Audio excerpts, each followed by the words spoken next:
एक विधवा महिला के घर पर रोज एक व्यक्ति आया करता है और जब इस बात के बारे में गांव वालों को पता चलता है तो लोग इकट्ठा हो जाते हैं और इकट्ठा होकर उस विधवा महिला को खरी खोटी सुनाने लगते हैं। समाज की ढेर सारी बातें सुनाते हैं और वह विधवा महिला खड़ी होकर चुपचाप सुनती रहती है। लेकिन जैसे ही वो विधवा महिला बोलना शुरू करती है तो उसके बाद वहां पर बोलने वालों की सभी की बोलती बंद हो जाती है और वो लोग अपना सर नीचे की तरफ कर लेते हैं। कौन थी वह विधवा महिला और क्या कहा था उसने ऐसा? उसने गुनहगार होते हुए भी सभी लोगों की बोलती बंद कर दी थी। पूरी सच्चाई के बारे में जानने के लिए वीडियो को अंत तक जरूर देखें।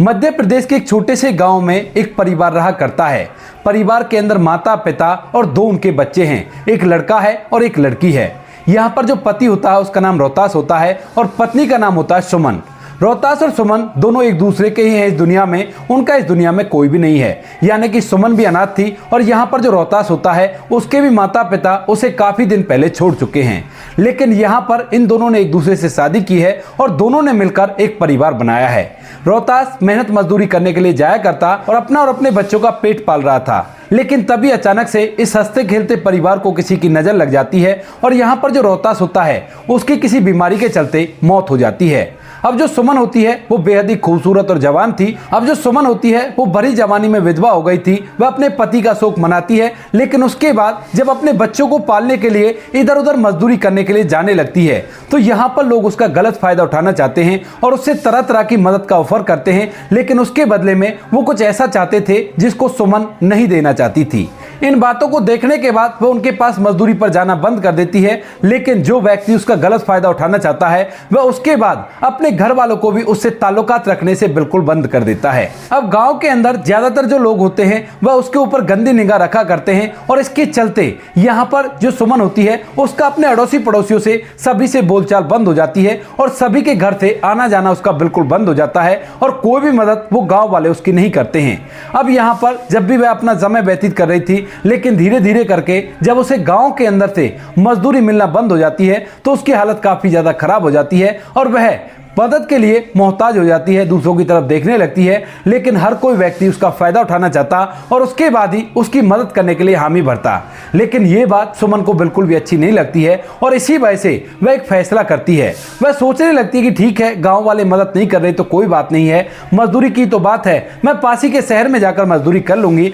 और वहां से मेरे बच्चों की देखरेख हो जाएगी। क्योंकि सुमन एक बहुत ही चरित्रवान लड़की थी और इसी वजह से वह ऐसा कुछ किसी के साथ नहीं करना चाहती थी, क्योंकि उसे आवाज था कि अगर वो ऐसा ही काम करना चाहे तो उसके लिए उसे मेहनत भी नहीं करनी पड़ेगी। लेकिन उसे अपनी सच्चाई के साथ जिंदगी जीनी थी और वह अपने बच्चों को एक अच्छा भविष्य देना चाहती थी। तो इसी वजह से वह उन सब चीजों के लिए मना कर देती है और एक दिन सुबह सुबह अपने गांव से पास ही के शहर में चली जाती है मजदूरी करने के लिए और वहां के लेबर चौक पर जाकर खड़ी हो जाती है। अब जैसे ही वो वहां पर खड़ी होती है तो उसके बाद ढेर सारे लोग आते हैं और लोगों को ले जाते हैं, लेकिन उसे लेने के लिए यहाँ पर कोई भी नहीं आता है। पूरा दिन भर ऐसे बीत जाता है लेकिन उसकी मजदूरी नहीं लगती है। इसके बाद जो सुमन होती है वह काफी ज्यादा परेशान होती है और उसके बाद वापस से अपने घर आ जाती है और अपने बच्चों के लिए जैसे तैसे रूखा सूखा भोजन बनाती है और अपने बच्चों का पेट भरती है। रात के समय वह बिस्तर में आराम कर रही थी और तभी उसे ख्याल आता है कि क्यों ना वो ऐसा ही कर ले जैसा गांव वाले चाह रहे हैं, तो उसके बाद कम से कम उसकी जिंदगी तो आराम से व्यतीत हो जाएगी।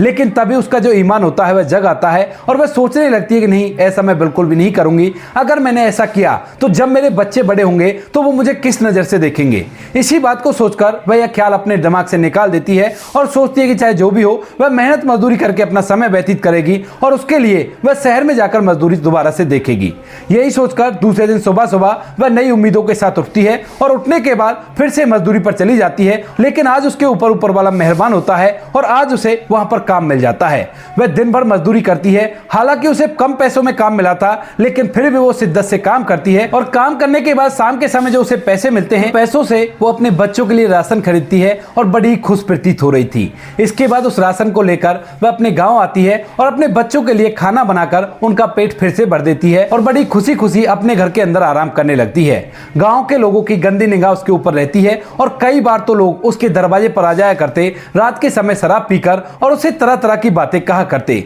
लेकिन यहाँ पर जैसे तैसे सुमन अपनी लाज को बचा रही थी और अपने बच्चों के साथ अपने आप को घर के अंदर बंद करके रखती है और जब सुबह हुआ करती है तभी वह घर से निकला करती है। धीरे धीरे इन बातों को चलते हुए लगभग 1 महीना बीत जाता है और 1 महीने तक लगातार वह मजदूरी के लिए जाती है, लेकिन महीने भर में उसे 10 दिन ही काम मिला था और इन्हीं पैसों से वह अपना और अपने बच्चों का गुजारा किया करती है। लेकिन 1 महीने बाद एक दिन जब वो एक मजदूरी पर जाती है तो वहीं पर उनके पड़ोस के गांव का ही एक व्यक्ति होता है जिसका नाम होता है सुभाष। अब सुभाष जो कि काफी ज्यादा हंसमुख मिजाज का व्यक्ति था, क्योंकि उसकी जिंदगी ने उसे बहुत सारी ठोकरें दी है और इन ठोकरों को खाने के बाद उसे एक चीज तो समझ में आ गई है कि ये दुनिया किसी के लिए नहीं रुकती है और इसके साथ साथ चलना पड़ता है, चाहे आप दुखी हो या सुखी हो, लेकिन इसके साथ साथ मिलजुल कर चलना पड़ता है। तो इसी वजह से वह बड़ा ही खुश रहा करता और सभी से हंस बतियाया करता। अब जहां पर सुमन काम करने के लिए जाती है वहीं पर सुभाष भी काम करने के लिए आया था, क्योंकि उसकी जिंदगी में उसके सिवा उसका कोई भी नहीं था। उसकी पत्नी और बच्चे एक हादसे में इस दुनिया को छोड़कर चले गए थे और उसके बाद वह अकेला ही अपने जीवन को व्यतीत कर रहा है।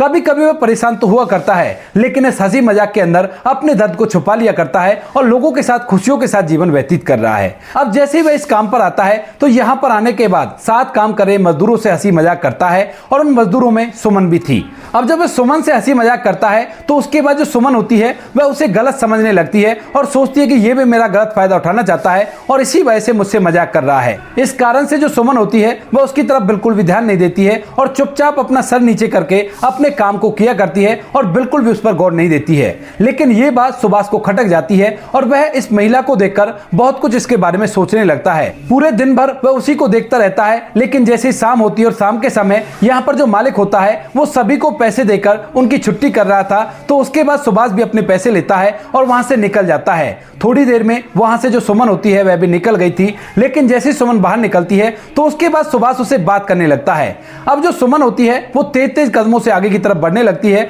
लेकिन यहाँ पर सुभाष उसका पीछा करता है और उससे कहने लगता है कि क्या हुआ, तुम मुझसे बात क्यों नहीं करना चाहती? क्या मेरे अंदर कोई बुराई है या मुझ में तुम्हें कोई खोट दिखाई दे रहा है? अब इसके बाद जो सुमन होती है वो उससे पीछा छुड़ाना चाहती है और कहने लगती है कि हाँ, मुझे तुम में खोट दिखाई दे रहा है और इसी वजह से मैं तुमसे बात नहीं करना चाहती। इस बात को सुनकर जो सुभाष होता है उसे बड़ा ही बुरा लगता है और फिलहाल वह अपने कदमों को रोक लेता है और सुमन को यहां से जाने देता है। सुमन अपने घर पहुंचती है और अपने बच्चों के साथ आराम से रहने लगती है। दूसरे दिन सुबह सुबह वही मालिक दोबारा से उन्हीं मजदूरों को बुला लेता है और यहाँ पर जो सुमन होती है दोबारा से उसी काम पर चली जाती है। इधर जो सुभाष होता है वह भी उसी काम पर चला जाता है। आज फिर उन दोनों की मुलाकात होती है और सुमन का व्यवहार आज भी उसकी आंखों में खटक रहा है और वह सोच रहा है कि इतनी उदास क्यों रहा करती है और इस तरह से गुमसुम सी क्यों रहा करती है। वहीं पर सुमन के साथ एक और महिला काम किया करती थी, तो यहाँ पर जो सुभाष होता है उस महिला से बातचीत करता है और बातचीत करने के बाद जो वह महिला होती है उसे सुमन के बारे में सब कुछ बता देती है। और जैसे ही यहाँ पर सुभाष सुमन की पूरी बात सुनता है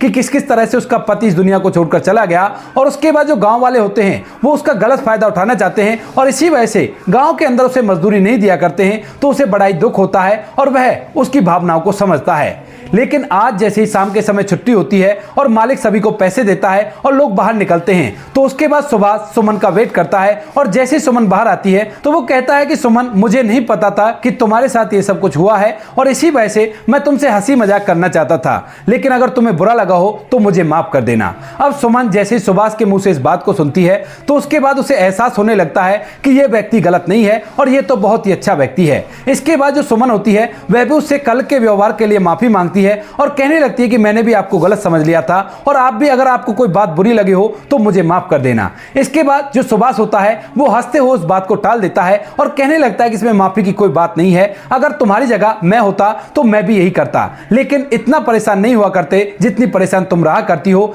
ये दुनिया किसी के लिए नहीं रुका करती है। इस दुनिया में लोगों के साथ बहुत बड़े बड़े हादसे हो जाया करते हैं, लेकिन उसके बाद भी ये दुनिया चलती रहा करती है। लोगों को ही समझना पड़ता है और उसके बाद अपनी जिंदगी को जीना पड़ता है। अब ये बात सुमन को बड़ी अच्छी लगती है, क्योंकि आज तक उसे किसी ने इस तरह से नहीं समझाया था। वहां पर लोग केवल उसके पास आते थे अपना मतलब सिद्ध करने के लिए, और जब उनका मतलब सिद्ध होता हुआ नहीं दिखाई देता था तो उसके बाद वह लोग उससे नाता तोड़ दिया करते थे और अपने परिवार को भी उससे दूर रहने की हिदायत दिया करते थे। यहाँ पर जो सुमन होती है उसे सुभाष का व्यवहार बड़ा ही अच्छा लगता है और इसके बाद वो कहती है कि ठीक है, मैं चलती हूँ, मेरे घर पर 2 बच्चे हैं और उनकी देखरेख भी मुझे करनी है। अब यहाँ पर सुमन अपने घर चली जाती है और सुभाष अपने घर चला जाता है। लेकिन आज जब सुभाष काम से लौटा है तो उसके बाद सुमन की बातें उसके दिमाग में घूम रही हैं और उसकी वो पूरे जीवन की जो कहानी थी वह उसके दिमाग में घूम रही है कि कैसे एक बेचारी महिला 2 बच्चों को पालने के लिए उन्हें घर पर अकेला छोड़कर आया करती है, जबकि अड़ोसी पड़ोसी भी उसका साथ नहीं देते हैं और वो लोग तो उसके साथ गलत व्यवहार करना चाहते हैं। और जब उसने मना कर दिया तो उससे बातचीत तक करना भी उन्होंने बंद कर दिया है।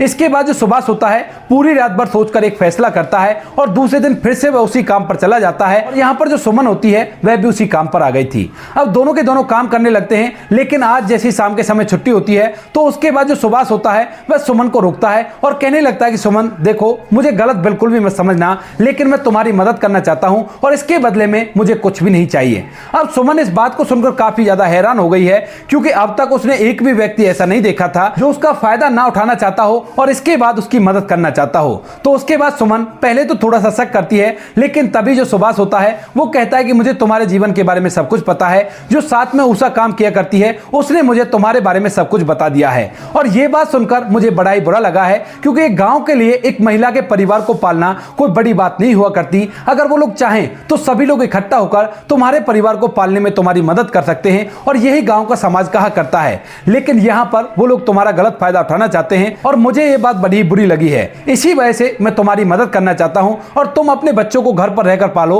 और तुम्हें जितने भी पैसे चाहिए वो पैसे मैं दे दिया करूंगा, क्योंकि मेरी जिंदगी में भी कुछ भी नहीं है। यहाँ पर जो सुमन होती है वो कहने लगती है कि क्यों, तुम्हारी जिंदगी में कुछ भी कैसे नहीं है। तो यहाँ पर जो सुभाष होता है वह उसे अपनी पूरी कहानी बता देता है कि किस तरह से उसका हंसता खेलता परिवार एक ही झटके में उससे अलग हो गया और उसके बाद वह अकेला ही रहकर अपने जीवन को जिया करता है। भले ही वो सभी लोगों के सामने हंसता रहा करता है, लेकिन उसके मन में बच्चों को देखने की बड़ी इच्छा हुआ करती है और बच्चों के साथ मस्ती करने की बड़ी इच्छा हुआ करती है। इस बात को सुनकर जो सुमन होती है वो पहले तो मना करती है, लेकिन यहाँ पर जो सुभाष होता है उसे विश्वास दिलाता है और कहता है कि तुम एक बार सच्चे दोस्त की तरह मुझे आजमा कर तो देखो और उसके बाद अगर मैं कुछ गलत करता हूं तो बिल्कुल से मुझसे बात मत करना। इसके बाद सुमन भी इस बात के लिए मान जाती है और अगले दिन यहाँ पर सुभाष के कहे अनुसार वह काम पर नहीं आती है। जैसे ही काम कंप्लीट होता है सुभाष का, तो उसके बाद उसने सुमन का एड्रेस पहले ले लिया था और उसके बाद वह अपने पैसों को लेकर सीधा सुमन के घर पहुंच जाता है और वहां जाकर उन पैसों को सुमन के हाथ में रखता है और यहाँ पर सुमन के बच्चों के साथ अच्छी तरह से थोड़ा अच्छा समय बिताता है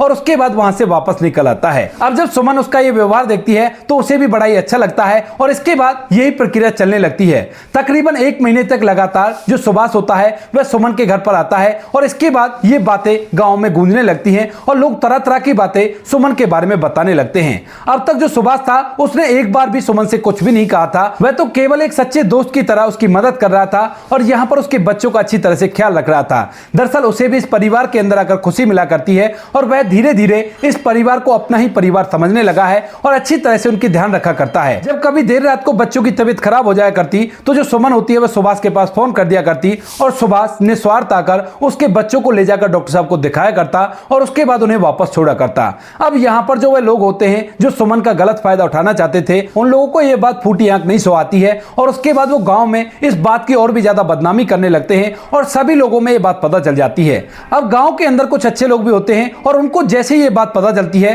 कि यहाँ पर सुमन के घर पर एक व्यक्ति आया करता है और पिछले 1 महीने से लगातार वो उस घर में देखा जा रहा है, तो उसके बाद जो गांव के लोग होते हैं वो सभी लोग एक पंचायत का आयोजन करते हैं और उस पंचायत के अंदर उस व्यक्ति सुभाष को भी बुलाया जाता है और यहाँ पर सुमन को भी बुलाया जाता है। अब जैसे सुमन इस पंचायत के अंदर जाती है तो उसे एहसास तो हो गया था कि उसके साथ क्या होना है, लेकिन फिर भी वो चुपचाप गांव के समाज की इज्जत करके उस पंचायत के अंदर पहुंच जाती है। सुभाष भी वहां पर आकर खड़ा हो गया था और इसके बाद जो गांव के लोग होते हैं वो बोलना स्टार्ट करते हैं और सुमन के लिए जितना भी जहर उनके अंदर भरा हुआ था उस जहर को उगलने लगते हैं। कहते हैं कि इसने गाँव की बदनामी कर रखी है और इसे गाँव से निकाल दो, क्योंकि यह तो किसी और गाँव के व्यक्ति को गाँव के अंदर बुलाया करती है और उसके साथ रंगरलियां मना रही है। इन बातों को सुनने के बाद सुमन को गुस्सा तो बहुत आता है, लेकिन वो चुपचाप खड़ी खड़ी देख रही थी कि कौन कौन उसके बारे में क्या क्या कहता है और क्या क्या लोग उसके बारे में बातें बनाते हैं। धीरे धीरे गांव के वो सभी लोग जो उसका गलत फायदा उठाना चाहते थे वो सभी उसके बारे में जहर उगलते हैं और उसे गांव से निकालने की मांग करते हैं। अब जैसे ही वो सभी लोग अपनी बातों को कहकर चुप हो जाते हैं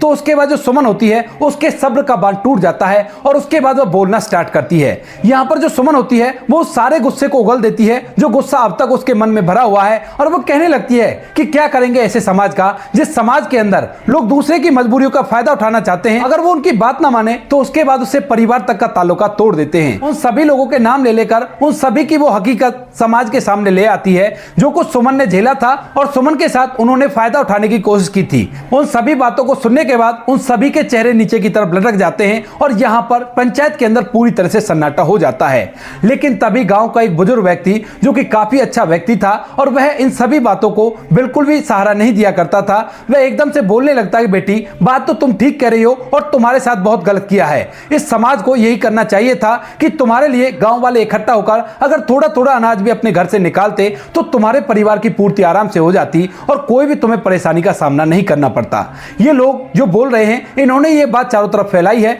लेकिन तुम ये बताओ कि जो तुम कर रही हो वो भी तो गलत है। तभी यहां पर जो सुमन होती है वह अपने बच्चे के सर पर हाथ रखती है और हाथ रखने के बाद कह देती है कि बाबा आप बुजुर्ग व्यक्ति हो और आपके सामने मैं अपने बच्चे के सर पर हाथ रख के कसम खाती हूं कि ये जो सुभाष है ये बिल्कुल भी ऐसा व्यक्ति नहीं है और यह तो केवल मेरी मदद कर रहा है एक सच्चे दोस्त की तरह, और इसने कभी भी इस बात के लिए मुझसे नहीं कहा है। अगर मैं बिल्कुल भी झूठ बोल रही हूं तो उसके लिए मेरा ऊपर वाला मुझे देख रहा है और वो मुझे इस बात की कड़ी से कड़ी सजा दे सकता है। इस बात को सुनकर बुजुर्ग को भी विश्वास आ जाता है कि सुमन जो कुछ भी कह रही है वो सही कह रही है, लेकिन फिर भी जो बुजुर्ग होता है वो कहने लगता है कि बेटा मुझे तो विश्वास है कि तुम सही कह रही हो और तुम बिल्कुल भी ऐसी नहीं हो। अगर ऐसी होती तो तुम्हें घर से बाहर जाकर मजदूरी करने की जरूरत नहीं पड़ती और इस बात के बारे में मैं भली भांति जानता हूं, लेकिन फिर भी यहाँ पर जो लोग हैं वो तो बातें ही बनाएंगे और अगर इस तरह से चलता रहा तो आगे तुम्हारे बच्चों को बहुत कुछ झेलना पड़ सकता है। इस बात को सुनकर जो सुमन अब तक अपनी आंखों में आंसू लेकर लोगों के खिलाफ बोल रही थी वह भी चुपचाप हो जाती है और थोड़ी देर तक सोच विचार करने लगती है।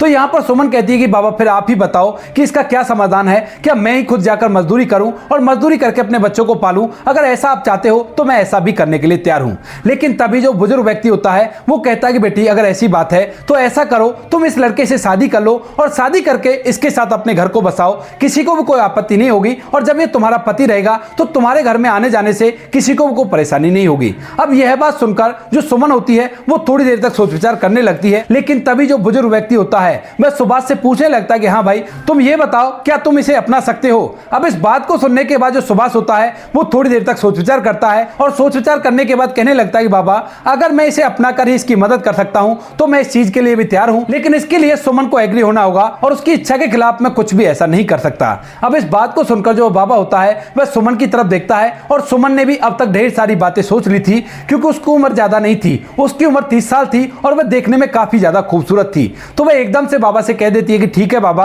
अगर ऐसी बात है तो मैं इससे शादी करने के लिए तैयार हूं। बाबा जब इस बात को सुनता है तो उसके बाद वह ऐलान कर देता है कि ठीक है कल इन दोनों की शादी कराई जाएगी और शादी होने के बाद ये दोनों पति पत्नी की तरह एक साथ रहेंगे। अगर इस फैसले में किसी को कोई आपत्ति हो तो अभी बता सकता है क्योंकि बाद में किसी की बात नहीं सुनी जाएगी। इस बात को सुनकर सभी लोग चुप रह गए थे और जो अच्छे लोग थे जो कि उनकी भावनाओं को समझा करते थे वो कहने लगते कि हाँ बाबा आप सही कह रहे हो और ऐसा ही होना चाहिए। दूसरे दिन पंचायत के थ्रू उन लोगों का एक मंदिर में शादी करा दी जाती है और शादी होने के बाद जो सुभाष है वो सुमन के घर में रहने लगता है। धीरे धीरे वो दोनों पति पत्नी की तरह रहने लगते हैं और यहाँ पर सुभाष अच्छी तरह से उन बच्चों की देखरेख करता है। लेकिन इस शादी को करने की वजह से यहाँ पर जो सुभाष होता है उसकी किस्मत एकदम से चमक जाती है और उसके बाद वह थोड़ी थोड़ी मजदूरी करके कुछ पैसे इकट्ठा करता है और उसके बाद अपना एक बिजनेस करने लगता है। कुछ ही दिनों में उसका बिजनेस आसमान छूने लगता है और उस छोटे से बिजनेस को वो एक बहुत बड़ा रूप दे देता है और उसके बाद वो सभी लोग वहां से शहर में रहने के लिए चले जाते हैं और आज तक भी शहर के अंदर उनके बच्चे पढ़ा करते हैं और वो लोग खुशियों के साथ जीवन व्यतीत कर रहे हैं।